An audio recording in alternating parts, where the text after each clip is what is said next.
Okay. Look, a warm welcome to everybody who's participating online and also to our esteemed panelists.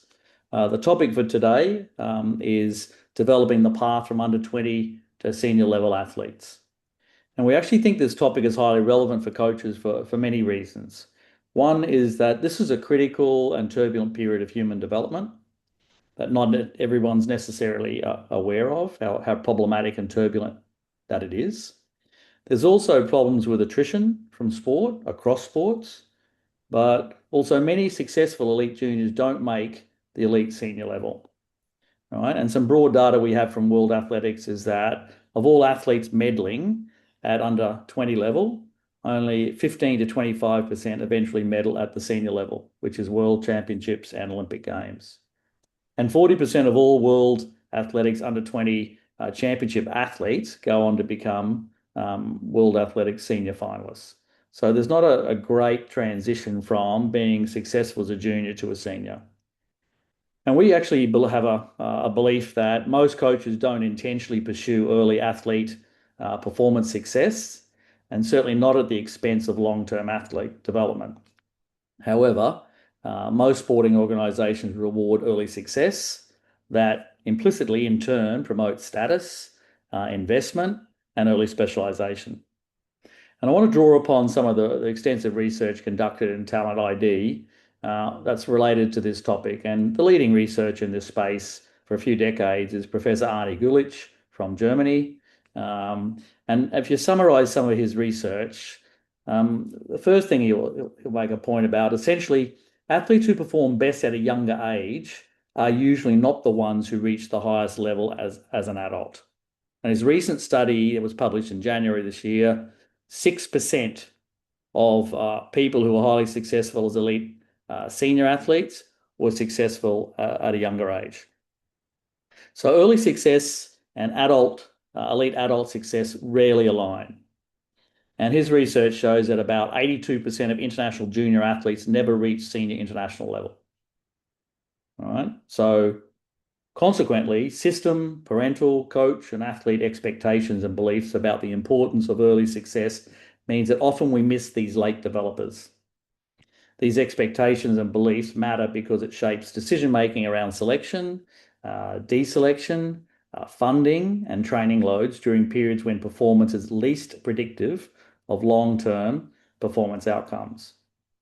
And current adolescent performance, right, does not equal future performance. Right, and that's a key point.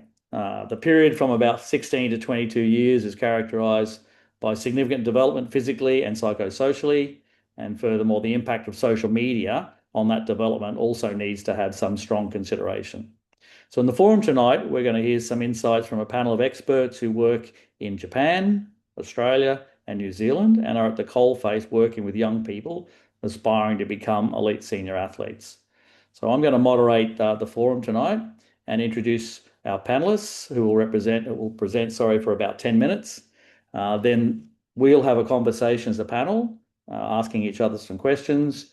And then we're going to open up the forum to our participants online to ask some questions that goes into the chat room. And then Frank Dick will actually pull the whole thing together at the end of the last 10 minutes to summate some of the conversation. Okay. Okay, our first panelist who's going to present is Dr. Masamichi Okudaira, who's a lecturer in the Faculty of Education at Iwate University, Japan. He's completed a few years ago, his PhD in coaching science from the University of Tsukuba, which is a very well-known sports science, physical education university in Japan. And his current research is focused on coaching science and specifically biomechanics and physiology, particularly in relation to sprinting. So he's a coordinator of the High Performance and Development Department in the Japanese Association of Athletics Federations. And he himself is a coach, which we like. He coaches sprinters and hurdlers in Japan and has had some success with those people. Of interest might also be, particularly for sprint coaches and people in hurdles, sprint hurdles, he's recently published research examining maximum sprint speed before and after biological maturity that actually impacts the development of both stride length and stride frequency. Okay, I'm going to hand over to you now, Masa. Thank you. Thank you very much for introducing me. Hi, everyone. My name is Masamichi Okudaira. And let me share my screen at first.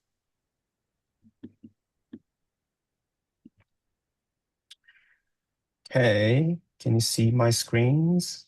Yep. Okay. And today I'm really honored to be a presenter at this Coaching Matter Forum. I'd like to thank the organizer for the kind invitation to speak today. First, I'd like to share some of my recent research on the development of sprinting ability with maturation. After that, I will introduce our association's efforts to reform the competition system for our youth athletes. So let's begin. To begin, while previous studies have explored how sprinting speed changes with age and maturity, the findings have been inconsistent. In addition, it remained unclear exactly when the rate of development change and how step characteristic, like step length and step frequency, develop in relation to physical factor like leg length and muscle strength. To address this, we conducted a new cross-sectional study. As you can see on the right side, we showed the change in sprinting ability alongside maturity. Our analysis showed a significant shift in the rate of development at 1.1 years of maturity offset. That means 1.1 year after a PHV age. We call this specific point the break point. Specifically, before the break point, sprinting speed and step length both improved significantly. This driven by leg length growth. After the break point, however, there was no significant relationship between sprinting speed and the maturity offset. Instead, their step frequency increased and this improvement was directly related to their muscle strength and muscle size. The main take-home message is that it is extremely difficult to identify talent during development stage.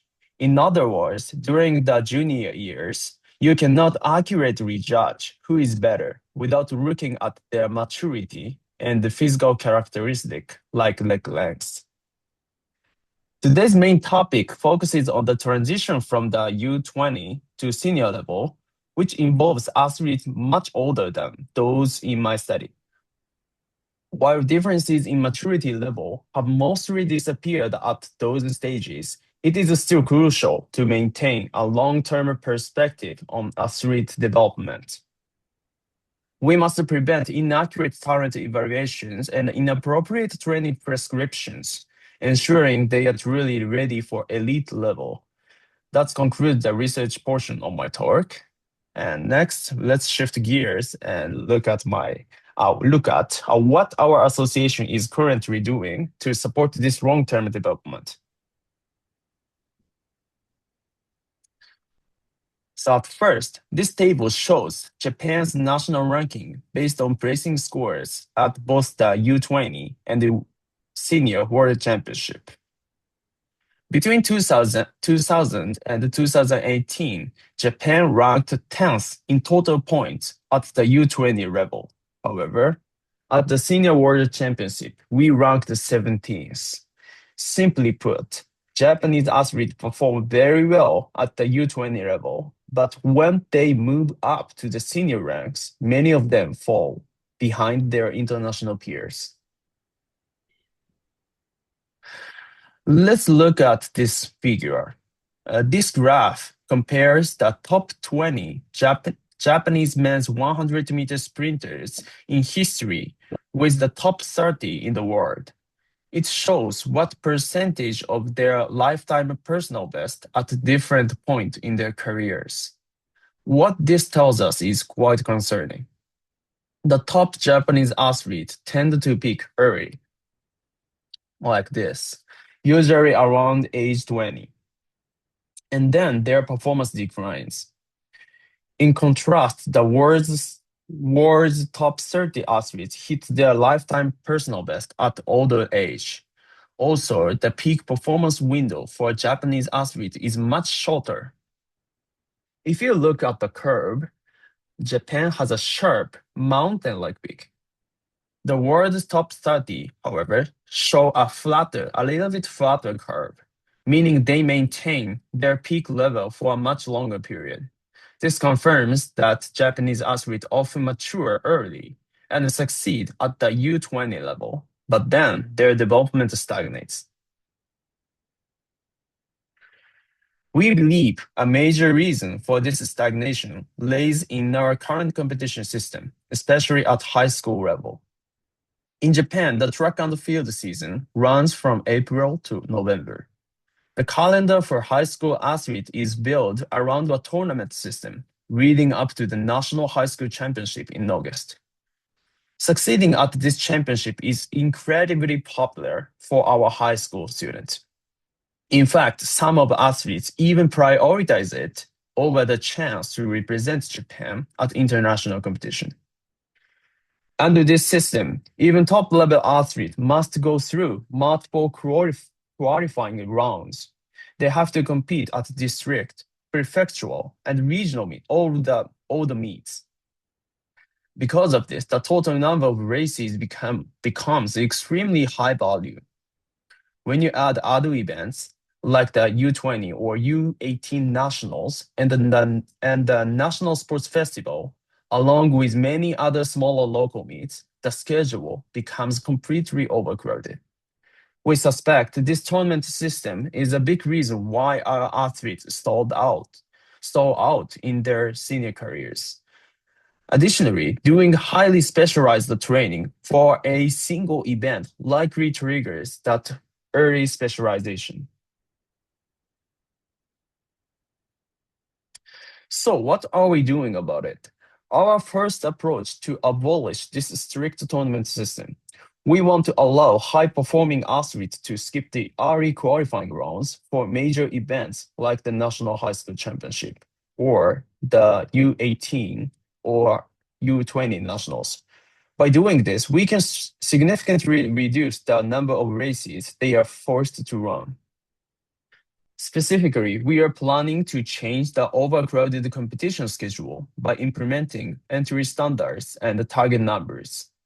This will allow us to differentiate eligibility requirements for regional and national level, ensuring that top athletes are not overloaded by unnecessary qualifying heats. To prevent early specialization, we also introduce a non-standard special events, such as the 150-meter race at the U18 and U16 nationals. For example, as you can see in this video. This is the video of the 150-meter race in U18 nationals. This encourages athletes like 200-meter and 400-meter sprinters to experience different physiological demands. By varying physiological stress, we avoid overloading specific capacities at a younger age. We believe this strategic scheduling of varied events throughout the season develop a broader range of abilities and is essential for maintaining an athlete's long-term potential. Let me skip at the first part. There you go.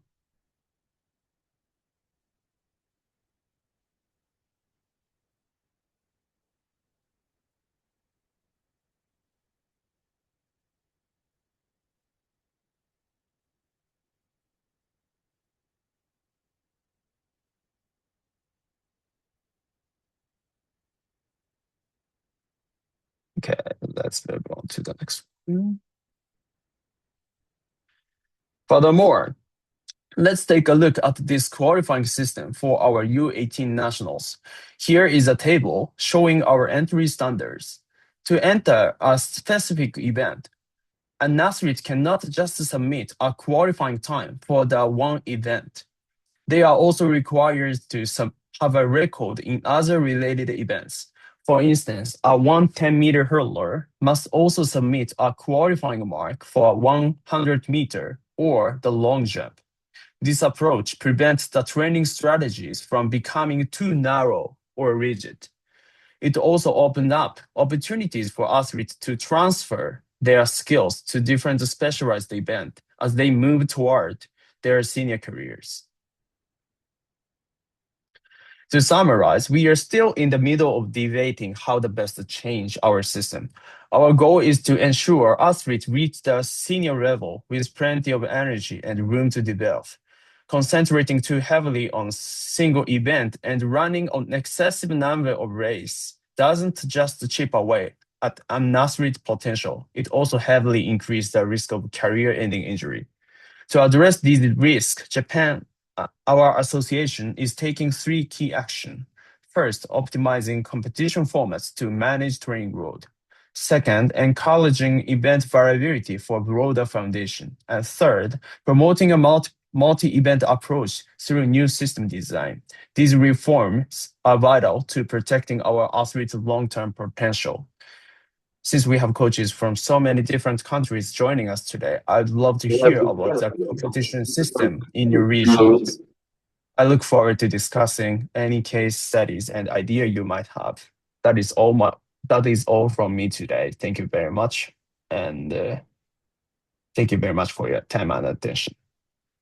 Thank you very much, Masa. That's really informative and insightful about what you're trying to do in Japan, particularly with changing some policy. And we'll come back to, I'm sure there'll be a couple of questions in around that. So based on your request, we're going to go to another sport in the Australian context, a very popular sport and culturally significant sport, and that's tennis. And we've got 2 highly qualified and esteemed coach educators in Tennis Australia who are going to help us tonight. So first we've got Dr. Adam Carey. He's Director of Coaching at Tennis Australia and a former national coach. Adam's PhD was in sport development. He's led national programs, mentored coaches across Australia, and conducted original research into the design and impact of daily training environments. All right. He probably won't have time to go too much into that, but he was lucky enough to go all around the world to the best tennis centres to learn how they create their learning environments. His work bridges academic insight with practical coaching wisdom and offers a fresh perspective on culture, leadership, and athlete development. And his philosophy is win from within, coach the person, shape the environment. And that certainly has shaped how he works and interacts with coaches and leaders in helping them to build cultures that unlock human potential and produce sustainable high performance. His partner in crime is Belinda Colinieri. She's head of performance coach development and leads the national strategy for developing and aligning high performance coaches across the pathway. She's got an extensive background in sports science, PE teaching and coaching tennis. She's coached numerous national champions and international junior representatives and designs and delivers education and professional learning programs for performance coaches and oversees key initiatives, including the National Talent Hubs and the Performance Coach Pathway. And my understanding is that Adam and Belinda are going to present a little bit about Tennis Australia's Athlete Development Matrix. So over to Adam and Belinda. Thank you. Thanks, Cliff. I'm going to go first. I'm going to talk about a little bit about the problems and the gaps that we have in tennis related to the question that's been posed. And then Belinda is going to get to present to you all our intervention that we've launched quite recently. So keen to get feedback from the group and any questions that you have on this. And we're excited to see what the group thinks of our intervention. So as Mass has mentioned and Cliff has mentioned, and it's the topic for tonight, the transition from junior to pro is not linear, and it's often a journey and it takes a long time. For the people on the call in tennis, in the women's game, if you're a top 50 junior, the research tells us that it takes about, on average, about 252 weeks till you'll be able to transition to the top 50 of the WTA tour. And then for top 50 junior males, it's about 336 weeks before you can realize a career in top 50 in the professional ranks. And that's from data collected from 2013 at Tennis Australia all the way to 2025. So what you can see there, it's about a 5 to 6 year transition rate, and that's of our very best juniors. So our very best world-class juniors are taking from 5 to 6 years to even realize a career where they've got a chance at competing and playing in the Grand Slams, which is the pinnacle of tennis. So it is a long journey in tennis. And I think, Cliff, you mentioned at the start of the call, early success in tennis does absolutely not translate to pro success. There is a lot of things that have to go right. So what we've come to realize at Tennis Australia is it is not a talent problem. I think every ecosystem governing body talks about talent endlessly, but we see this as not a talent problem. It's really an environmental adaptation problem. Like, it's how do we get our athletes to become more robust and adapt and to the transition that they'll have to undertake to become competitive at a pro level, and what are the environments that we're building around those people. So our junior program and our professional program have typically been separated, but the work that people like Belinda and the coaches at Tennis Australia have been really working on is trying to break those silos up and trying to bring those two worlds together as much as they can. So we've really focused on better system design in the last few years around our national programs and the integration. And the analogy I give will be, it's oil and water, junior and pro. And so what are the agitators that are going to mix those two things together? And it's really about creating an emulsion of those two things and the crossovers. So one of the things that we've really been passionate about is what we're calling the identity phase in ages 15 to 18.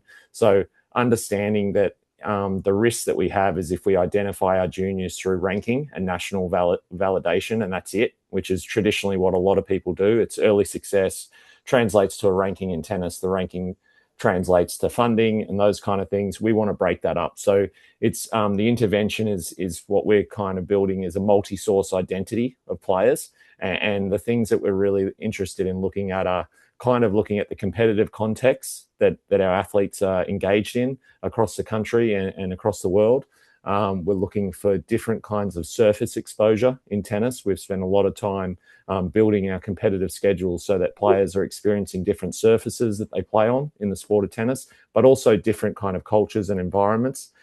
Typically, that was just something that, there's a lot of tournaments in Egypt, so we're going to go to Egypt. But now we're really thinking of the challenges and the skills that the players are going to learn that are going to translate to their professional tour. So things like the different travel blocks and how long they are for different stages and athletes, teaching them about financial literacy and education, what life on tour is going to be like, and then things like media training and trying to get these people to think more autonomy about themselves and the things they're doing. So I think the shift that we're really trying to make in a player's identity in the juniors that are trying to transition to the pros is going from I'm a really good junior who's got a high ranking in Australia to I'm a real good performer in lots of different environments and scenarios across the world. And that's what we feel is the shift we have to make to try to get the players that we want for the future that can compete at the Grand Slam level. To bring it over to Belinda, we do have a tool that we've developed, and it's taken a lot of research and a lot of insight, but it's been built around those foundations. We're calling it the Athlete Development Matrix. And Belinda's going to present it to this forum to have a bit of a look at. She has absolutely been one of the main architects of it. So I'm not going to talk anymore, and she's going to walk us through it. Thanks, Adam. Good evening, everyone, and thank you for taking the time to listen to Adam and I. We too, like Massa said, feel very honoured to be a part of this this evening, so thank you very much. So, gentlemen, the first thing I'll do is correct you. We've actually changed the name from Athlete Development Matrix to Player Development Matrix, and we think that there is a shift between when somebody is a player to when they really truly become an athlete. And so this is very much a developmental tool that we are putting in the hands of coaches. And we say that very delicately because people say, oh, we'll show the parents. This is definitely not designed for parents. It's designed for coaches so that coaches understand every day when they are planning practice or planning programs or environments for their up and coming players, that they know the demands of what the sport requires from the ages of 7. It's designed from 7 years old through to 17 plus. And we will say as well with this is we are in Australia trying to make a shift in trying to get the very, very best, most experienced coaches working with our youngest players, because our sport is early specialisation. Our young players need to be doing the hours very young, and we need to have the best eyes and the most experienced teachers coaching our players at the youngest ages.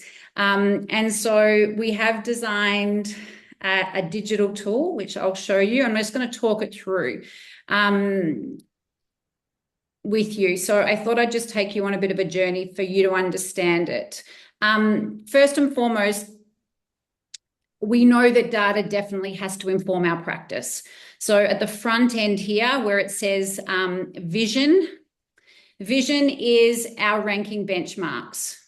With that, though, we always encourage that obviously, we need to stick to the process, but the players and the coaches need to, or the coaches, sorry, need to understand the ranking benchmarks that players need to achieve at certain ages so that they know that they are in the range of where their career trajectory is going. Because our sport has said that if you're not hitting 5 or more of these benchmarks, then the chances of you making top 100, which we deem as success, the percentages are definitely not high enough for you to be placing all those eggs in that basket. And then you might be having different conversations with your players to talk about potentially a US college career instead, which is a very viable career. We've had very few outliers that have gone to be top 100 players without having met those player ranking benchmarks. And I will say those player ranking benchmarks have been in place very similarly for as long as I've been at Tennis Australia. So that's over 16, 17 years. So across there, it tells you how long you spend in the top 100, where we are with the rest of the world. But any of those benchmarks that coaches are looking for, they'll find in this top section here under vision. If you scroll down, and it tells a story. The next part, and this talks about who we're developing as people, is we went through a phase where I don't think we were very proud of some of the players that we were watching as Australians on the tennis court. And so we really wanted to elevate, first and foremost, their character. We wanted to develop good people and players of great character. So we have put that up the top of our matrix to say, first and foremost, let's try and develop these character traits in our players before we worry about the skills, say the forehands and the backhands. And so through here and everywhere you go, as you start now through the matrix, you will find as you go descriptors and little competencies that coaches can start to look at developing in their players, and even at the bottom, some practical applications of how they can actually practically apply some of these principles. And then we get into the day-to-day, which are the weapons and the priorities of tennis players. And we wanted to try to help coaches understand what are the weapons that players need to be successful in tennis. And we've tried to help coaches by bucketing it into four distinct areas, and that's competitiveness, movement, power, and skill. And we truly believe that to become a top 100 player, you need to be competent in all, elite in one. So we do use the word competency, and we are very much competency-based. So throughout here, starting at the age of 7, going to 17 plus, you will find the competencies that we want coaches to be able to develop in their players. We tell them the what, we don't tell them the how. The how is their environment, their philosophies, and how they want to do it is up to them. And then finally, which is generally the biggest questions we do get, is how much is too much? How often should they be playing? How many tournaments should they be competing in a given year? And some of you may understand this. Living in Australia, we live in one of the best countries in the world, but we are very far away from the rest of the world. And our Australian players, one of the things that we lack is the competitiveness on a daily basis. So we need to be developing that in our daily training environment, and finding the best possible competitive opportunities on a daily basis. And you know what, in many respects, it means that our 12-year-olds do go overseas for the first time. And by the time they're about 15, 16, they're away for about 5-6 months of the year. But down here, it will actually tell you how many hours they should be training, what sort of tournaments they should be looking for, how many tournaments they should be playing, how many sets they should be playing per week. So it just gives you those guardrails to know that you're making very good decisions when you're trying to develop these young tennis players, because we are definitely working with young players great amounts of time every day. So we need to make sure that the coaches are as well informed as possible when they're doing that vital work. Cliff, that's all from Adam and I. So thank you very much. No, thank you. There's lots to like there, and yeah, we could spend a day or two just working our way through that matrix. But it's really interesting work, and I think that'll generate some questions as well. Okay, we're going to come back to athletics. We're going to come back to Debbie Strange. Debbie is a javelin coach, well-known javelin coach around the world. She's been coaching in New Zealand for over 4 decades and has supported and mentored many young aspiring coaches and athletes over that period of time. She's coached many athletes at all levels, including the highest, producing finalists at 4 different Olympic Games and world champs in both discus and javelin. She's highly valued as a coach educated within the world athletics system, especially in our Oceania region, and she's currently one of 12 editors who are reshaping the World Athletics Coach Education Certification Scheme. So that's how well she's valued within the system. So Debbie's going to talk about her thoughts about this turbulent period of development. Over to you, Debbie.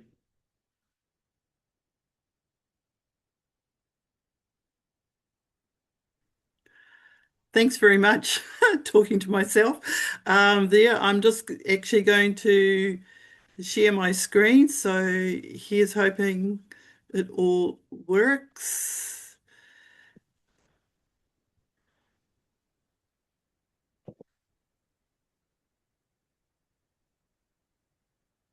Right, yes. Okay.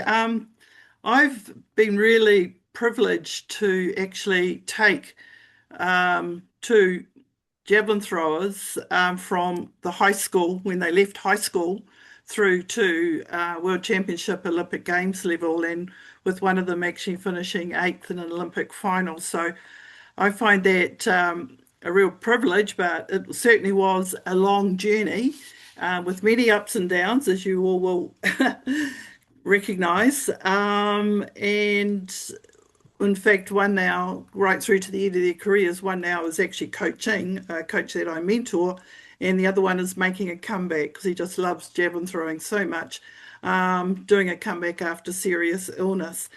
But sort of during this time, there was lots of things to circumnavigate, especially the challenges and approaches to my athletes from the other ball codes, especially the team codes, with offering them all sorts of wonderful things. But hey, who would not want an explosive, powerful, dynamic, fast and clever athlete in their professional teams in New Zealand?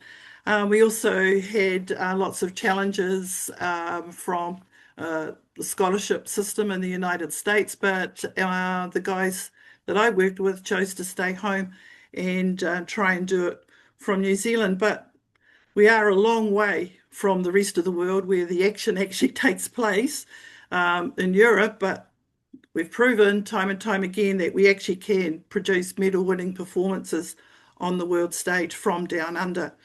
To me, a quality coaching program is central to the development of athletes into high-performing seniors. And it's a quality coaching program that's coach-led, as opposed to led by sports scientists, etc. But a coach that really is sufficiently knowledgeable, open-minded, and has a real hunger for continued learning. In other words, in their own minds, have their own kind of development plan for themselves alongside their athletes. The coach, I reiterate what is said by the tennis team there, that a coach that really coaches the person first, then the sport, and the coaching programs are fluid and constantly adapting to meet the athletes' needs as we try to extend the athletes and push them beyond what they perceive as their potential. So go beyond that. In other words, we're trying to shift the goalposts all the time beyond to what these athletes actually consider. In a quality coaching program, to me, the coach creates a learning environment in which athletes can really excel and meet the challenges that we set, not only within training, but within competition. But it's a success-orientated program where they actually have to work, but they can achieve in. And also a program that is really fun for the athletes and enjoyable, but also fun and enjoyable for the coaches. So that's kind of reflected in a quality coaching program. But I think it's really important sorry, I was on the wrong slide. I think it's really important that both the athlete and the coach understand what they are doing in training, why they are doing it, and how it's going to help improve their performance. And that the athletes understand that they're not to be afraid of making mistakes, because it's part of the learning process, and it enables them to actually take ownership of their own training and competition performances. The other aspect to a quality coaching program is that it should encourage a balanced lifestyle, where an athlete is encouraged to have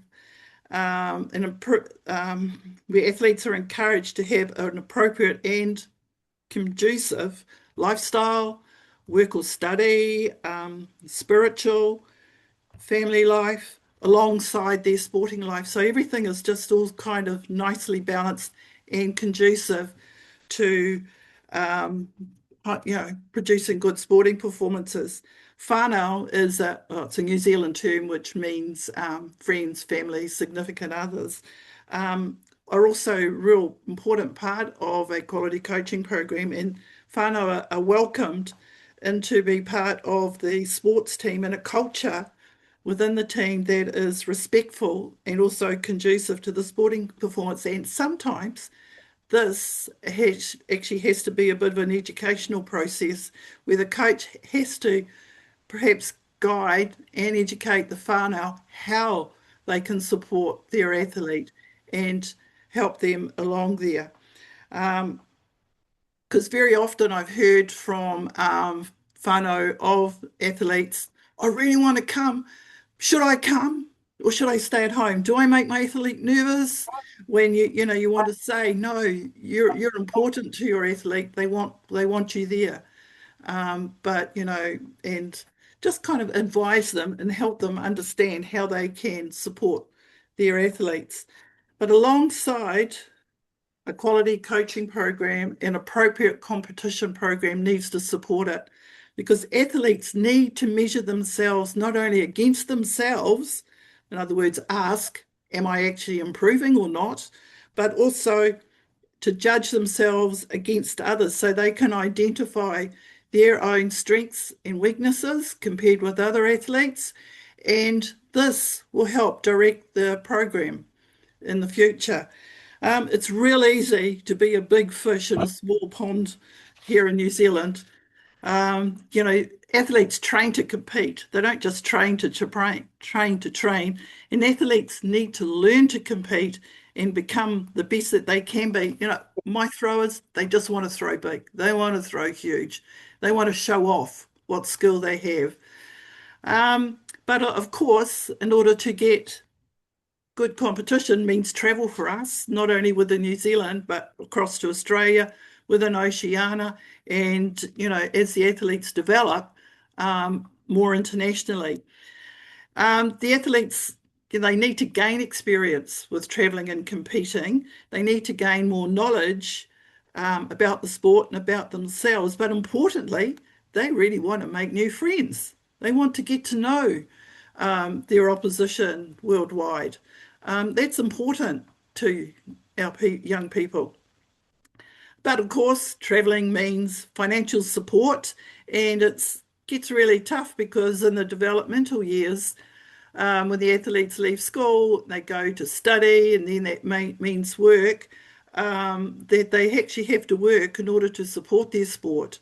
And for us, that's not exactly ideal for preparation and trying to take these athletes through to the elite level. I think we need to choose our competitions really carefully as the athlete develops through their career. the competitions need to be challenging, but they are ones that the athlete can be successful in. So, kind of call them optimal challenges, as the athletes really need to keep refining their competition skills alongside having this kind of winning attitude. So basically, to sum it up, a quality coaching program supported by an appropriate competition program, to me, is central to the developing our athletes to high-performing senior level, and this has got to be supported by our national federations. Thanks. Very much, Debbie. There's lots to like about all the presentations, and I think we'll open up to have a bit of a panel conversation. Before I ask some of my questions, I'd be very interested in if you've got questions of each other.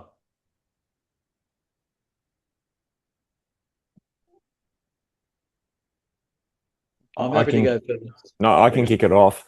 And Debbie, just because you finished, I've just got a question. You hear so much richness around, New Zealand culture and sport, and really the blending of the cultural differences that you have in your country and the spirit and all those kind of things. You see it with, I'm sure everyone's had a read at Legacy one time, and they've talked about the All Black culture and all that kind of things. I'm just really interested, as an Australian coach, how much of that forms part of, when you talk about really getting to know the person, how much does that form part of your coaching around the identity of an athlete and how you build that rather than just the technical skills? Because I think there's so much of our work is dominated by the techniques and the disciplines, but how much are you thinking about coaching and building the identity and leveraging is a strong word, but leveraging the cultural significance of the country you're in and the backgrounds of the people that you're working with? Yes, because with our New Zealand's culture is incredibly rich, it's multicultural.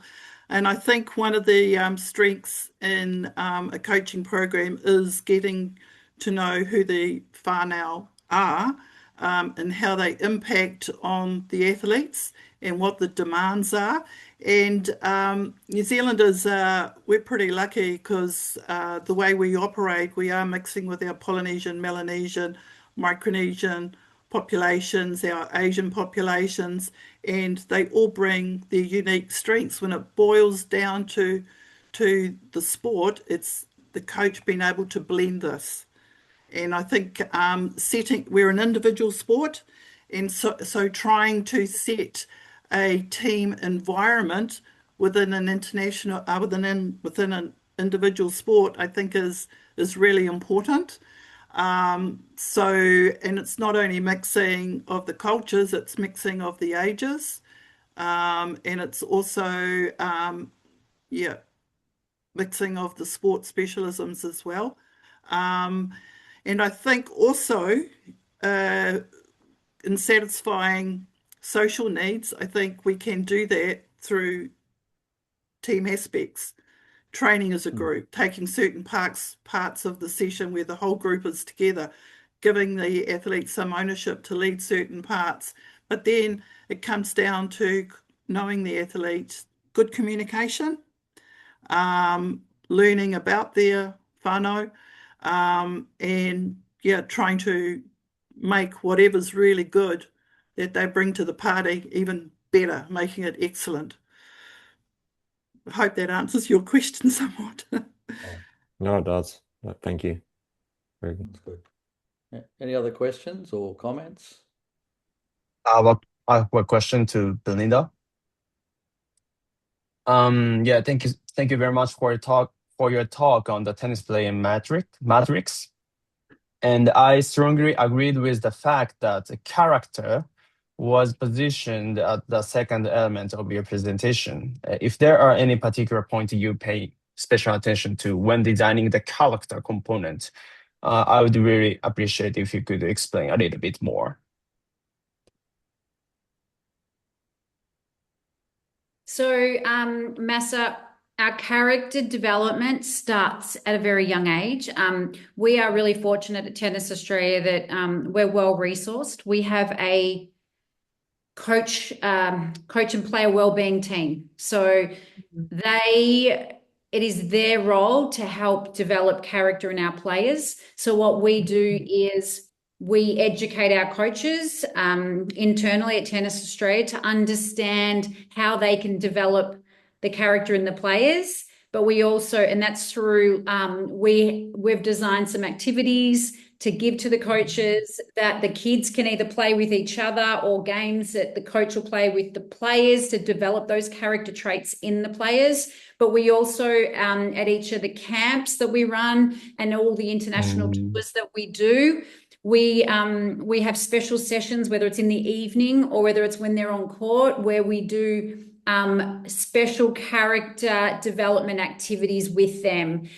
So we are making sure that all the character development is done on a daily basis. We also use role models. So across our venues, we're actually not there yet, but we have big posters, and for each of the character attributes, we try to role model by placing some of our very best players under those character attributes, so the young players can see that that's the attribute that player exuberates every day, and that they can look up to that player and be that player every day too. So we also use role modeling from our pros as to who are the best examples of character that we have in Australia. Yeah, thank you so much. Although it's not something we typically hear about in Japan's coaching education system, I personally recognize its very importance. So I found it extremely interesting. Thank you very much. Actually, it's been interesting. All of you really referred to coaching the person first. And I just think that's a huge shift in our thinking in all these sports, because it's typically just rhetoric. To actually get a shift in behavior actually requires moving beyond a focus on a coach and an athlete and parents to actually a systems approach. Right. And you've all sort of referred to the importance of a systems approach, because if you change policy, you change behavior. Right. But getting a change in policy, which, like Masa, you've done that obviously with some other people in Japan, and Belinda and Adam, getting that shift in policy with tournaments, making sure that the non-linear journey is understood and problematized. How do you get policymakers within your sports, because we're down the bottom or somewhere between the bottom and the top? How do you influence successfully people higher up the chain in the sports to actually come on board with this? Because the stakeholders are not just them, it's also parents and others. I just find that's problematic. I'm interested in how you did it.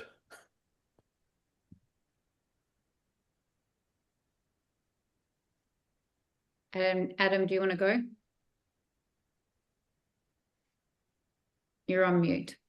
You can go first if you want. Do you want to go first on it, or? Yeah.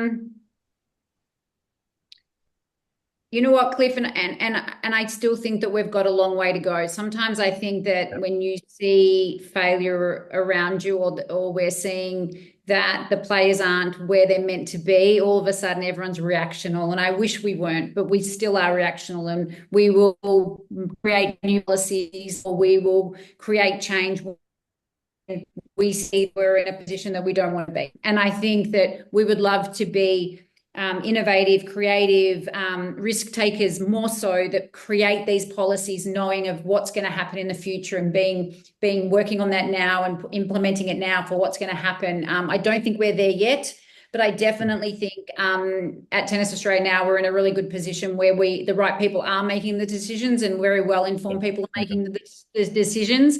But I still think we are very reactional a lot of the time, and we're making them when we see things that aren't working, and we try to change it as opposed to before it happens. Yeah. And getting everybody on the same page, going in the same direction. And alignment is key as well. Yes. Yeah. Adam?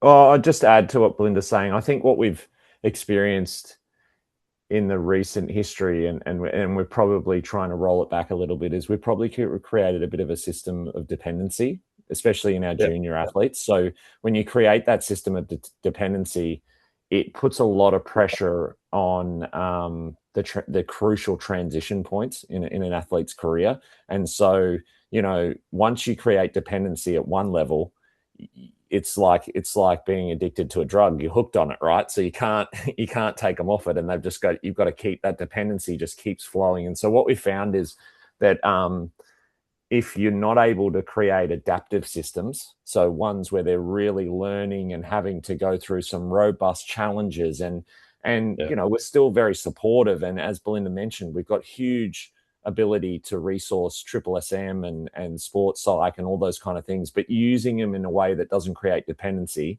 that really starts to challenge the athletes and develop the crucial skills they're going to need. I think that's the challenge that every system faces, right? The easy decision is to provide the answer. We all know that as coaches, like bringing it back to really simple, the easiest thing you can do is just tell them what to do, but can you get them to uncover the problem and understand the problem and solve it themselves? And effectively as a system, we've got to do that as well. That's what we're trying to all do. And they're the successful systems. Cliff, I saw a question in the chat, and I know I'm jumping, but and it's from Rita.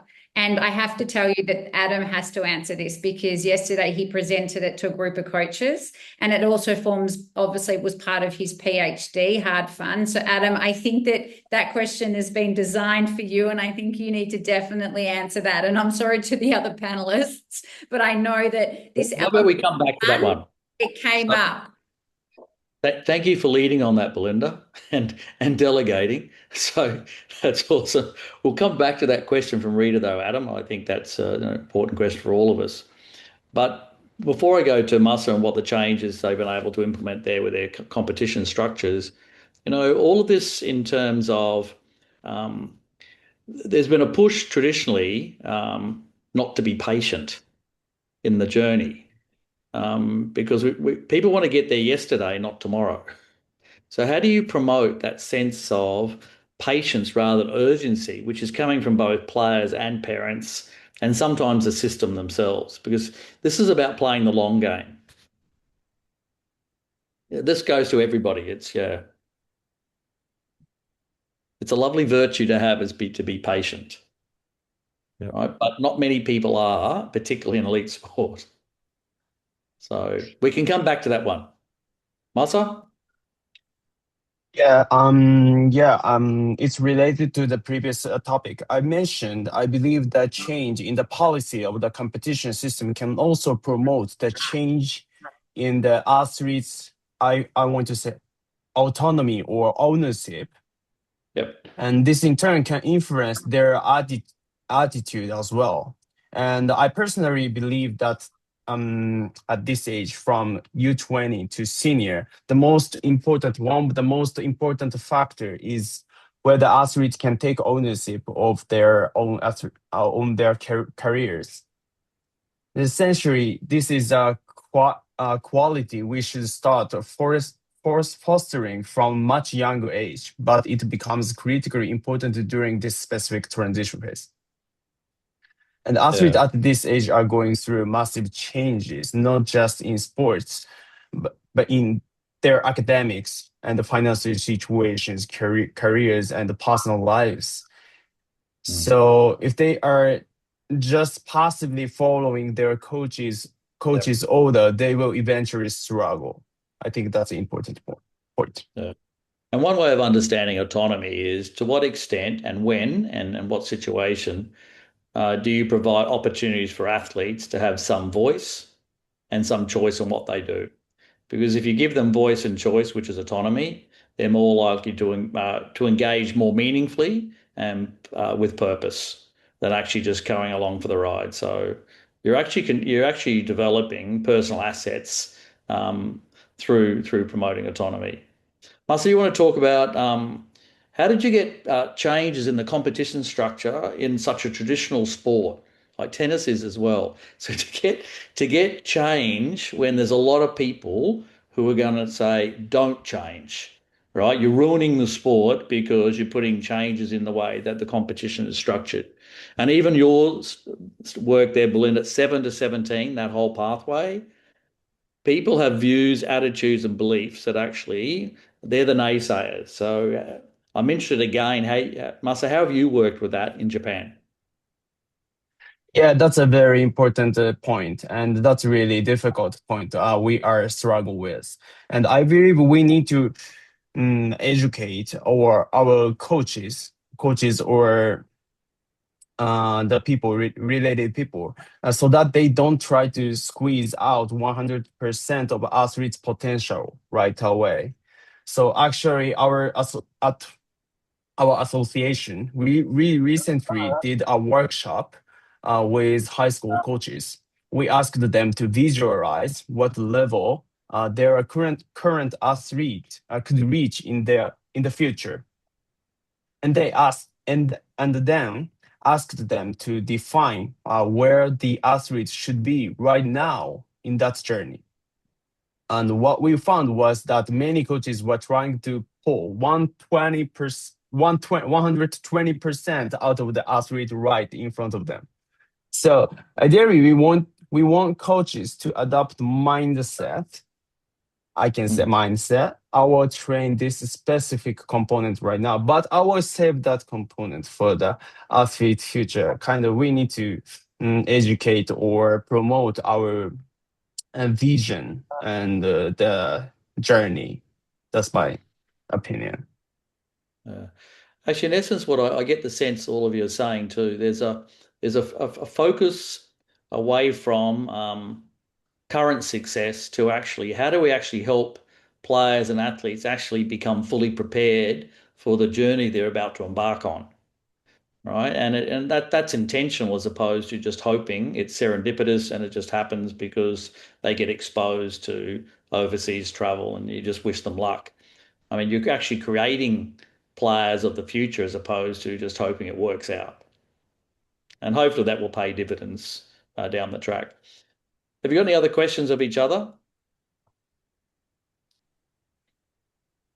It's maybe not a question, maybe it's just for the group. I make a comment as well. I think definitely in tennis, one of the ways you can look at our sport is a war of attrition. So it is really it is you start early and you must pursue measures for success throughout your career if you're going to make it. And there is to your point around how do you define success in those crucial transition points that you're going to make as athletes? And look, I'm keen to hear from the other sports, but I think redefining and reshaping success across the journey of an athlete is really, really important. And having a multi-dimensional understanding of what success is with your athlete, I think is one of the most crucial ways to insulate an athlete against those things, that probably make them quit, like the stresses that occur, the mental strain that they go under, the financial strain. So insulating them against those things requires you to redefine success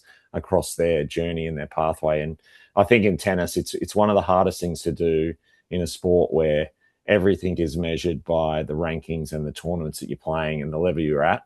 But, I think if you look at some of the success we've had recently, and I think, we'll get into talking about individual athletes in tennis, but the success of Ash Barty was more so her ability to develop resiliency across some of the things that as a junior she really struggled with. She really struggled with weeks on the tour. She really struggled with travel. She really struggled with some of the harder parts of being a professional tennis player. And so she was always a very successful technician of the sport and always had all the skills, but she had to cross that threshold where she saw those things as real successes if she could master them.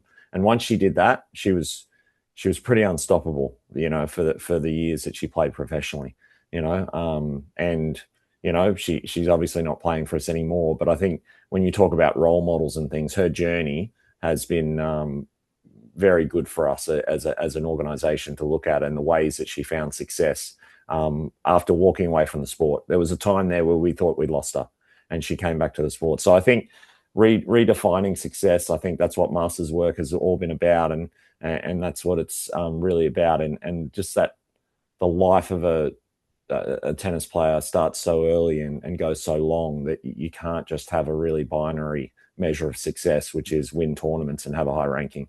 You're setting yourself up for failure. And to Moss's point about autonomy too, it's about a sense of entitlement. If you're highly successful and everything's given to you, you don't learn to overcome challenges to develop resilience that's necessary to become a better person and also to become a better performer. So you don't wish mild trauma on people or challenges, but it's in their best interest to experience it and work with them to overcome those sort of challenges.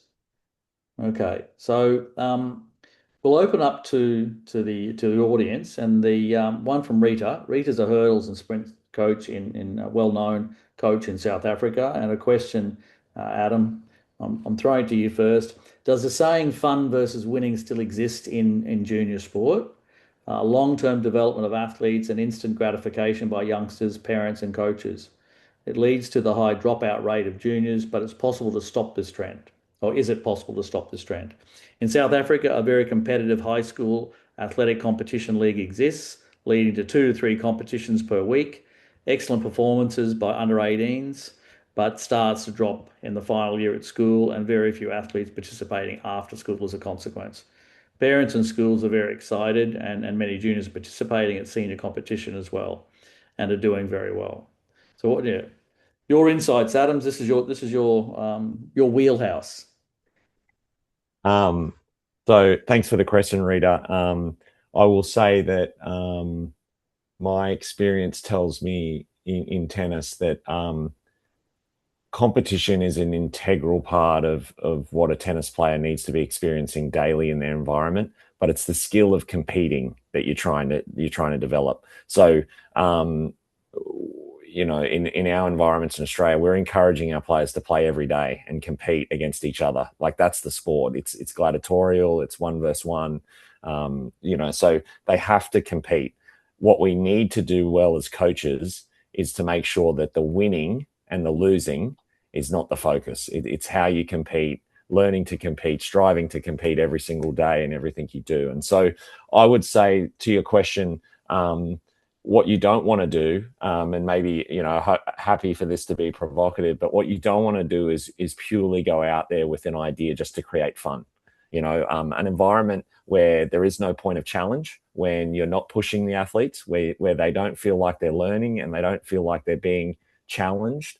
I think you're going to risk their development, and you're going to probably create an environment where you risk making it boring for the athletes, and they'll peter out and become static. By the same token, you can't go in there where every single thing they do is going to be measured to death, and they're going to be evaluated and held to a standard, and it's going to be the reason why they progress or are successful or get funding or those kind of things. So I think normalizing the pursuit of competing in every single session and every single training and everything they do is incredibly vital to developing tennis players. I would like to think that it's vital. It's a core tenet of sport that you have to try to foster as coaches.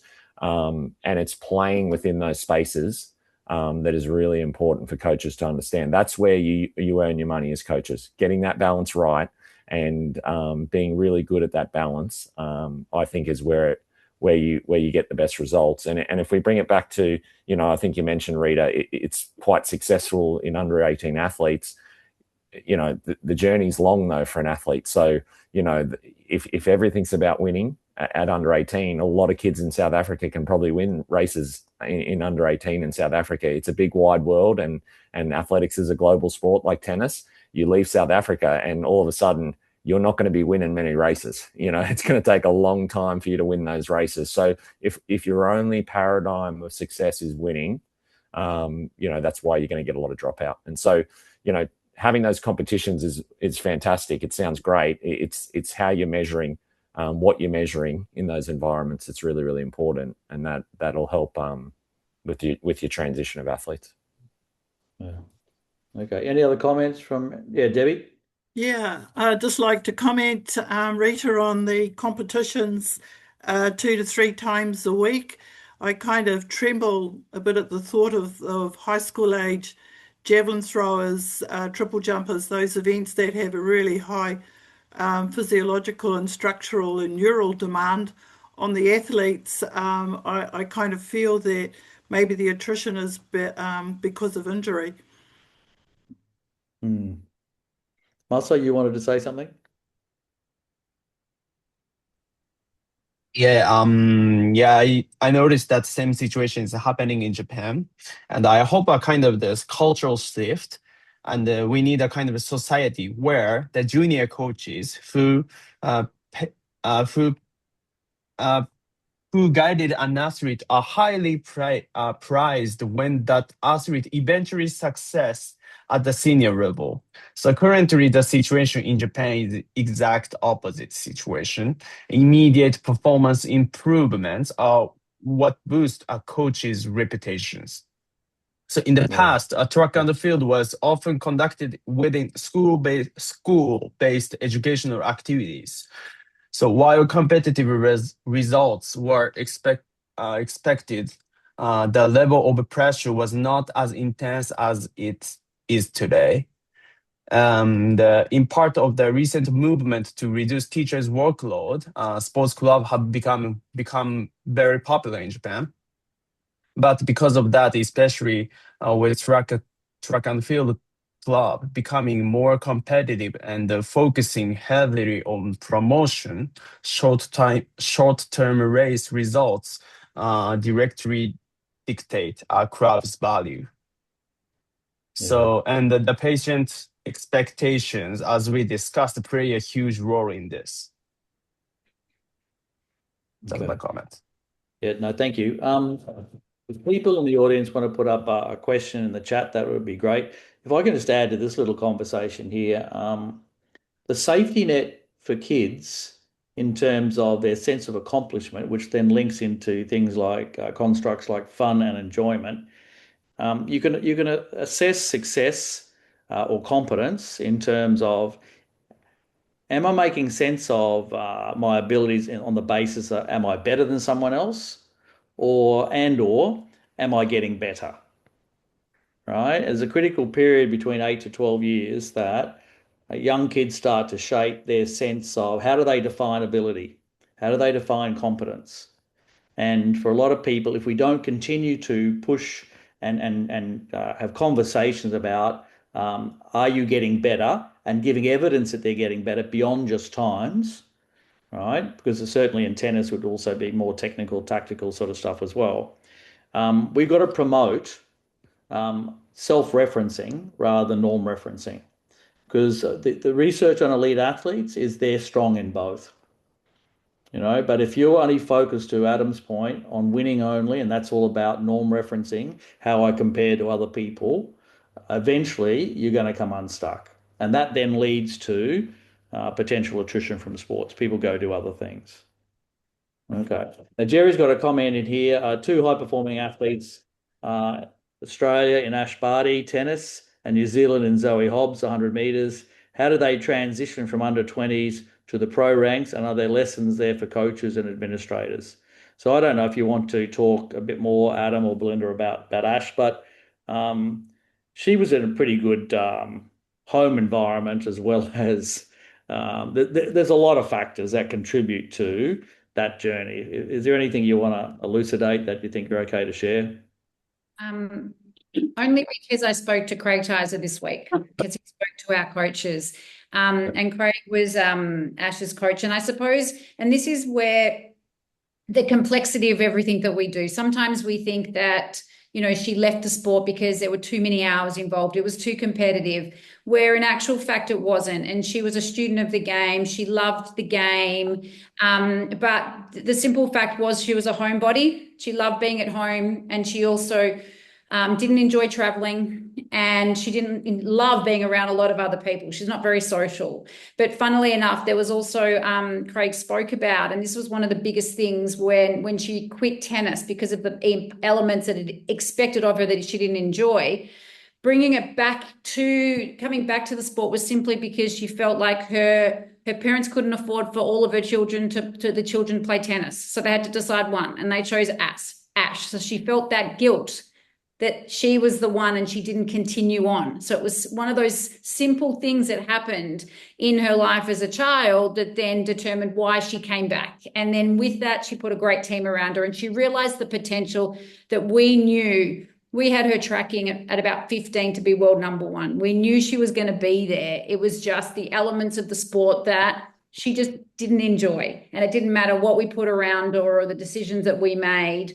I just don't think she was going to until she realized at a point in her life that she wanted to give it one more go and she was capable and skilled enough to be able to do that. I think she's an outlier, and I don't think everyone can come from where she came from to where she went to.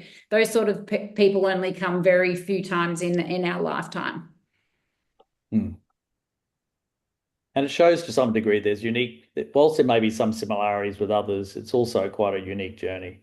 Adam, you're going to say something?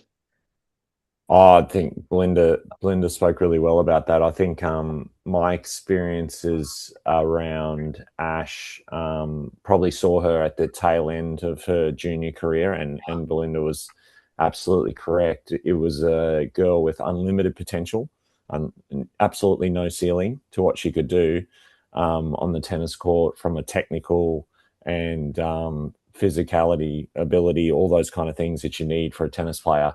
But you could see someone that was really struggled mentally with the sport, the demands of it. And you could tell, like we talk about that transition point, she really fell out of love with the sport, the expectations and those kind of things. And I think walking away from the sport and one of the most crucial elements that brought her back to the sport was the ability to surround herself with a team. And I really do think some of the things you're seeing in women's tennis these days are really multidisciplinary teams around the women athletes, and I think that's a really good thing. In days gone by, it was a really autocratic coaching kind of environment. A hitter, a coach, and they really dominated. That kind of sphere around it, and Ash really changed that dynamic. The people she put around her were people that enjoyed sport. They enjoyed having a laugh. They enjoyed having a really good time. She wasn't focused on having the most crucial, absolute, amazing knowledge in a team. She wanted people that she could spend time with and that she really enjoyed their company, and they really put her at ease, because those were the changes that I've really seen. And you see that across the tour these days, especially in the women's tour. It's been there a little bit with the men for a while, but tapping into this thing that goes beyond coaching, just the techniques and the tactics of the game, and surrounding yourself with people that at the end of the day really understand who you are and are going to be there for you and are going to put you at ease so that you can walk out on that tennis court and really feel supported. That I think that was really crucial for Ash, and it brought her back to the sport, made her fall in love with it again, and I think it was really important for her success. Yeah. Any other comments or questions you may have of each other? It's been a really interesting conversation, and I think there's been some really good highlights in terms of discussions around, changing the pathways, which includes tournament structures and competitions, and getting people to come on board with that. And as much as we talk about, there's this microcosm of the coach and athlete, it's also, you don't operate in a vacuum. It's you're in a particular culture, and it's not easy to create a particular culture, both at an individual sort of coach athlete space, but also for the sport in its entirety. Getting traditional sports like athletics and tennis, to have a paradigm shift in understand the importance of social support, emotional support, particularly when it's needed, is a huge shift. So to get people to endorse policy change, to actually shape different behaviours. I mean, the challenge for both sports, I think, is how do you actually sell that to actually get more of it? Because you both, I think, in terms of Japan, Debbie's talking from a more personal experience, but getting those policy shifts, you just need some momentum. To get the ball rolling, pardon the pun for tennis, but to get the ball rolling so that actually you can get a cultural shift in the paradigm of what you think is going to create better people and better performers. Any other comments or questions? Well, can I just say thank you to all four of you? That was they were fantastic insights.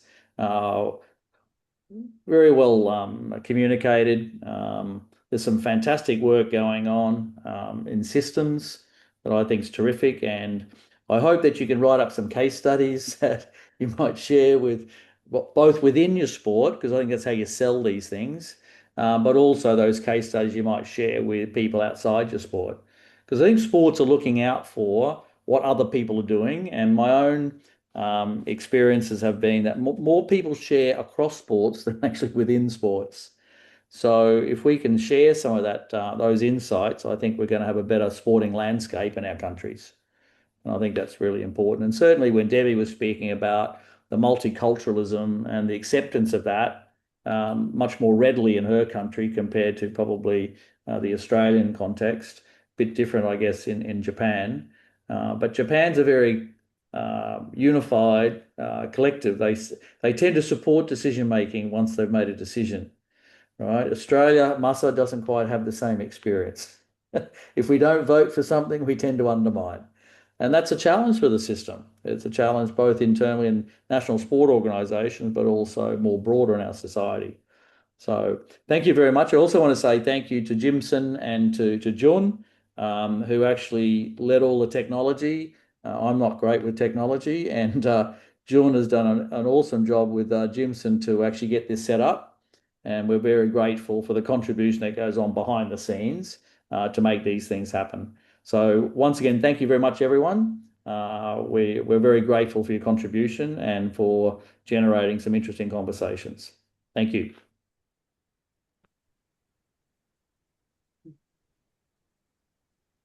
Okay. Rightio.